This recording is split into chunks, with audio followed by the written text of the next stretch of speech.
What up, my brothers? What it do, my sisters? To all of my kin folk and my knee G's out there, you already know, back at you again. What up, tribe?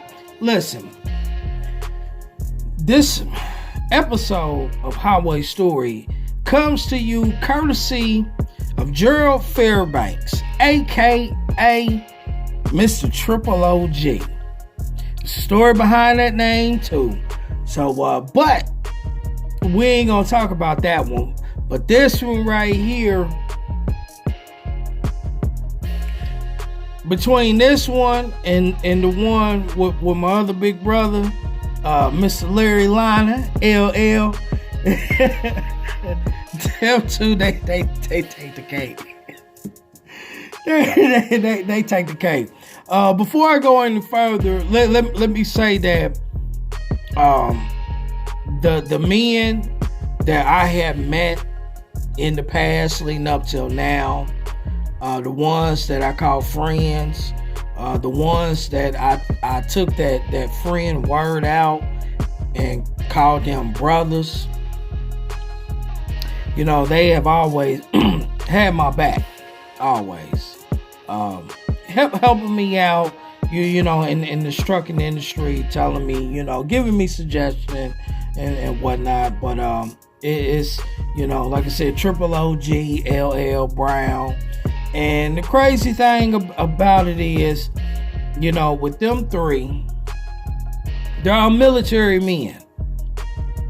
One's a Marine, one's Army, and one is Navy.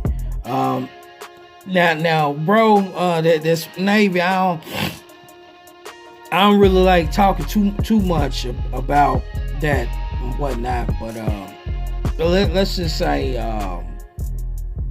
Navy. he know, you know, nothing gotta be said. But anyway, back to this story. Anytime that I got a phone call from Triple OG, and he would always start the conversation off with, "Man, you ain't gonna believe this shit here," then I already knew it was time for me to get my popcorn, get my candy, you know, get my water, you know what I'm saying? Because it's about to be a good one. So Triple OG, at this point in time in his life, he was working for Western Express, and he was a certified trainer with them. So he headed back in, and he was graduating a student out, and he was picking up another one. And then from Nashville, he was coming back up to Indy. He was gonna shut it down for about a week or two. Then him and the student, you know, get back out here and do what they do. So as usual, you know, it's a process. You got to come in. You got you know. I don't want to say it's like Snyder or U.S. Express or whatnot, but I know when I used to work at Snyder, you know, when you come in, you do got to go through an inspection bay. And, you know, for them to inspect the truck, inspect the trailer, go over your paperwork, all this other bullshit and whatnot. So he did all of that. They went inside to the office, and lo and behold, he said everybody was in there laughing. But he said it wasn't like a regular ha ha ha ha ha. He said motherfuckers was in there, they was crying, laughing. So, you know, he was like, "Yo, I wanna cry too." You know, so they was like, "Yo," they was like, "You need to go talk to the safety dude." They was like, "He'll tell you everything." So he did what he did, went to the safety guy office, and he wasn't laughing. All right, so just keep that in mind. Gerald closed the door.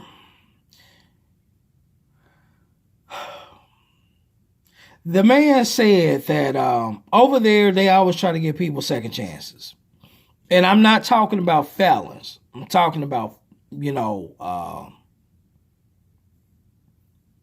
foreigners. All right. They had a foreign team operation And matter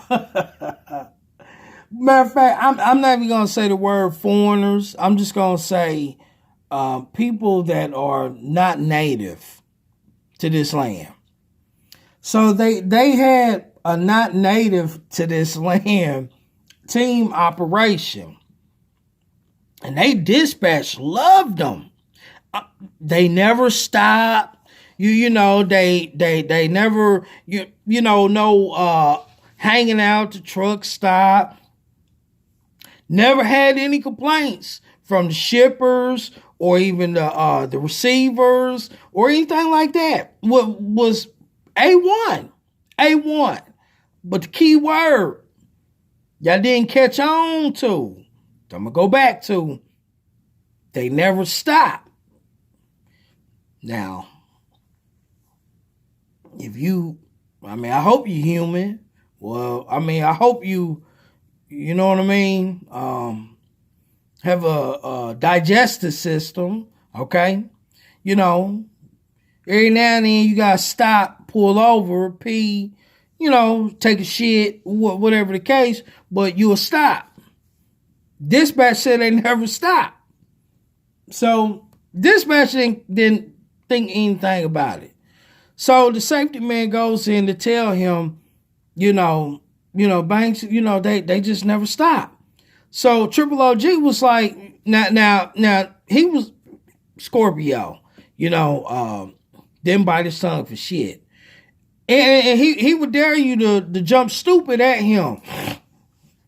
Triple OG, 6'6", dark skin, bald head, buck eyes.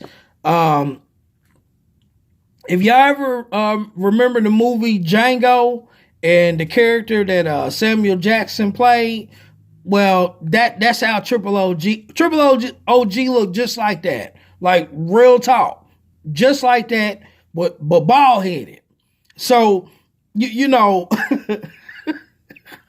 like I said, 6'6", dark skin, buck eyed man, and when he talked to you, he like that with his fingers. But anyway, so Triple OG was like, well, shit, ain't that what y'all want? Y'all want us to run? Y'all don't want us to stop? Safety man was like, yeah, that's true, Fairbanks, but, you gotta stop every now and then. And he's right. So, lo and behold, the safety man had got a phone call from a woman in the tri-state area, I believe in Jersey. I don't know, I forget if it was raining or if it was snowing. What these creative two individuals had did, they was driving a Freightliner Cascadia. Hopefully, the size of inside of a Cascadia.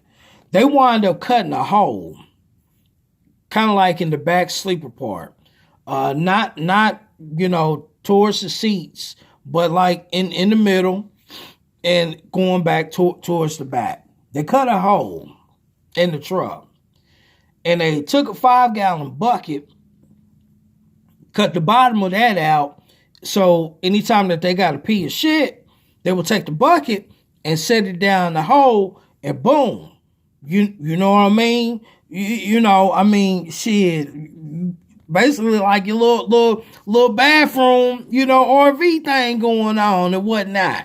So, this is the reason why they never stop. So, this woman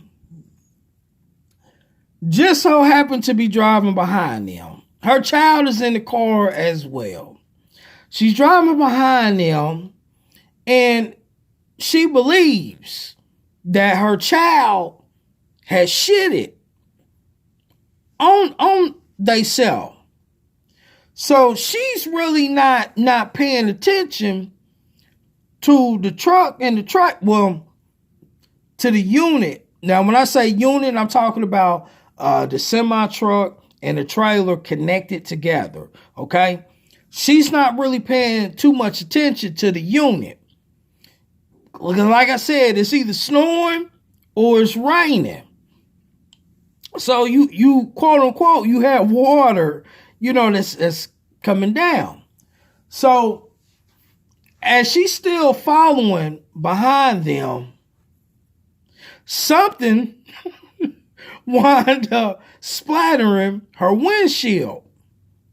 So the woman, as she's driving, she looks and she says, that color don't look right. So, typical reaction, something gets on your windshield. What do? Boom. Turn the wiper blades on. Well, she turns the wiper blades on, and now it's shit smeared all on her windshield. So she like, oh, hell no. So as this is going on, apparently she looks, and as she's looking, another turd then came out the unit and it wound up in her car. So she winds up getting a trailer number. She got their truck number and everything, and she called that shit in. And they wind up basically feeding the guys a bunch of bullshit on, how, what they need to bring the truck in for. So when they brought the truck in, the maintenance guy, matter of fact, I think they had them come back down to Nashville. And the head maintenance dude, well, actually, I take that back, because I remember Triple OG, he said he wanted to go talk to the maintenance people, and they was debating on who was gonna look through this truck, because they was hearing the rumors. So the mechanics, some of them was like, man, no. So they finally got somebody to look, and it was true. These dudes had cut a hole. They still had their shit bucket in the goddamn truck. It still had shit and piss all. Can't make this shit up, fam. Can't make this shit up. So, when it was all said and done, let's just say they didn't have no job no more. Okay? And